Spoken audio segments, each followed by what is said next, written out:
Hospital, speaking about the side branch anchor technique using the Sasuke dual lumen microcatheter.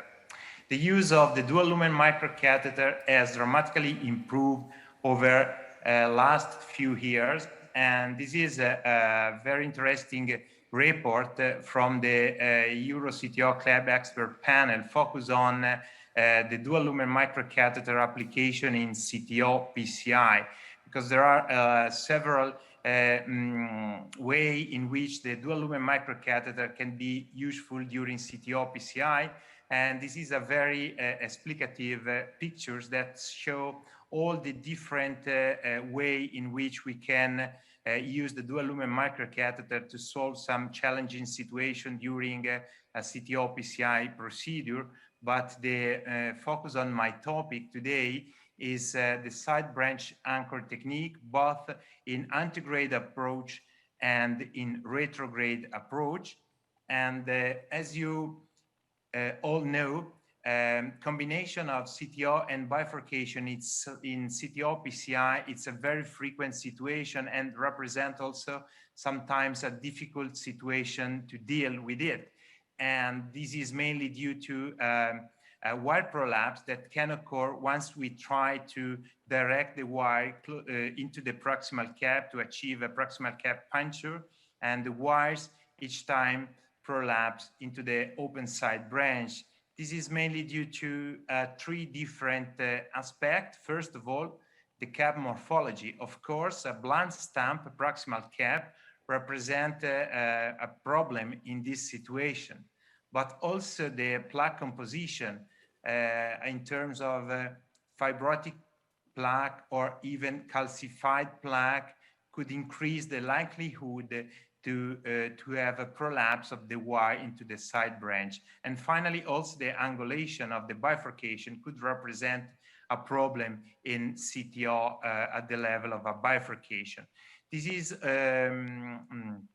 mainly due to a problem in terms of directional control, in terms to achieve enough penetration power to puncture the proximal cap. But this problem could be solved using the side branch anchor technique and a dual lumen microcatheter such as Sasuke, because the dual lumen microcatheter can be advanced over the wire that is placed into the side branch and advanced until the lateral exit port is in front of the proximal cap. At this point, operator can advance through the over the wire lumen, a CTO dedicated guide wire, to direct into the proximal cap.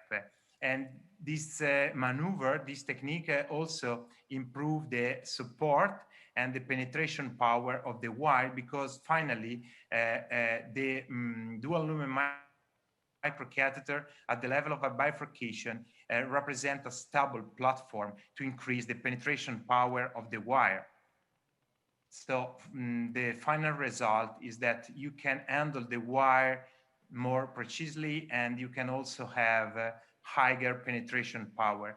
And this is a very interesting and intuitive video in which this kind of technique is well explained. You advance the workhorse wire into the side branch, you advance the dual lumen. Once the lateral exit port is close to the occlusion, you can advance a dedicated CTO guide wire and have enough penetration power to achieve a successful puncture. But now I would like to show you some real world cases. Like in this case, this is a case of obtuse marginal occlusion at the level of its ostium close to a bifurcation with the circ. So this is a classical situation in which if we advance a single lumen microcatheter, the wires each time prolapse into the circ. So the best the best solution to overcome this problem is represented by the side anchor technique, in which we can advance, as you can appreciate here, a dual lumen microcatheter very close to the occlusion. And once you advance the wire to the over the wire lumen, you can direct the wire into the proximal cap. Like in this case, you are able to puncture the proximal cap without any problem of wire prolapse. And then, of course, before advancing the wire, you should be check to be sure to be into the vessel structure, or like in this case, into the true lumen. Once you are into the true lumen, of course, the dual lumen microcatheter cannot be advanced following the wire. So you should remove the dual lumen microcatheter and change it for a single lumen microcatheter, like in this case, that can follow the wire.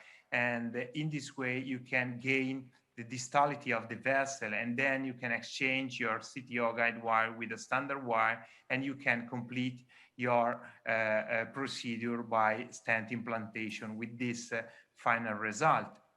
I have another interesting case in which the versatility of the dual lumen microcatheter is very well explained. We are talking about an ostial LAD occlusion. You can appreciate that in this case, it's not really a blunt stump, but there is some tapering here.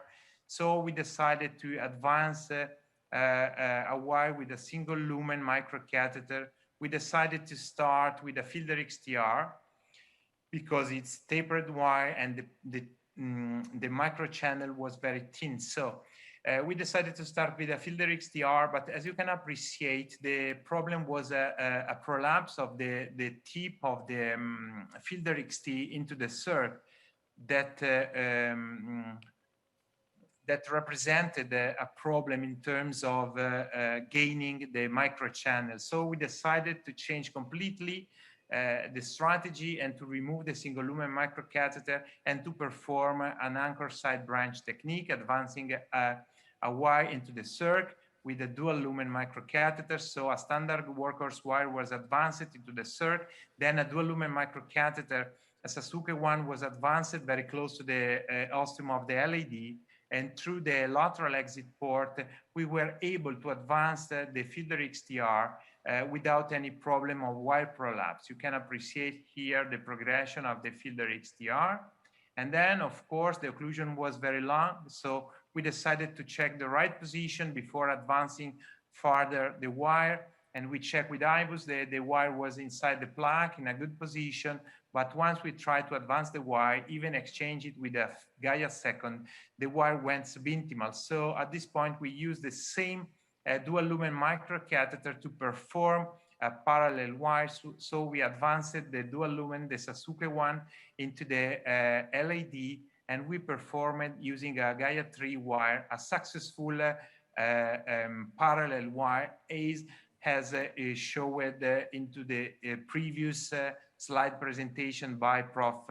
Gerald Venner. Once we were sure to be into the distal true lumen, we advanced the wire, we changed the CTO wire with the workhorse one, and finally we dilate and implant a stent, achieve this excellent final result. And the last application of the anchor side branch technique can be also during retrograde approach. You can see here it was a Pda occlusion very close to the ostium of the Pda with this small side branch at the level of the distal cap. So we advanced a single lumen microcatheter. We tried to puncture retrogradely the distal cap, but each time the wire went into the side branch. So after several attempts, we decided to change our setting, and we advanced a Sasuke dual lumen microcatheter through the septal connection over, and the rapid exchange lumen was the side branch workhorse guide wires, and through the over the wire lumen, we advanced the CTO dedicated guide wires that finally were able very quickly to find the right way to direct it into the right direction and to gain the target distal vessel. So the side branch anchoring technique, it's a very useful technique that can be used when we have a combination of CTO and bifurcation, that it's a quite frequent situation that we can have during CTO PCI.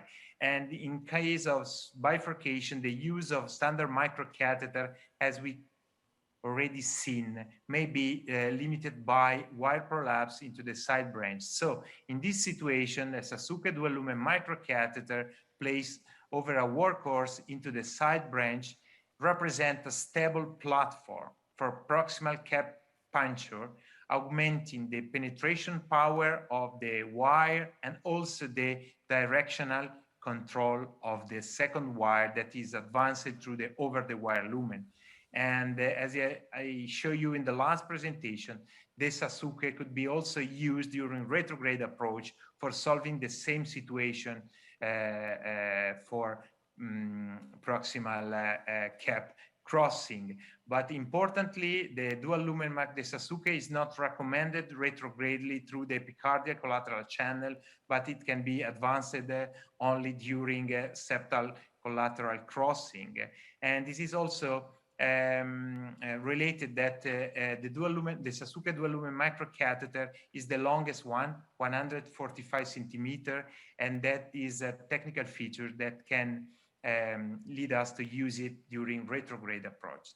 So thank you very much for your attention.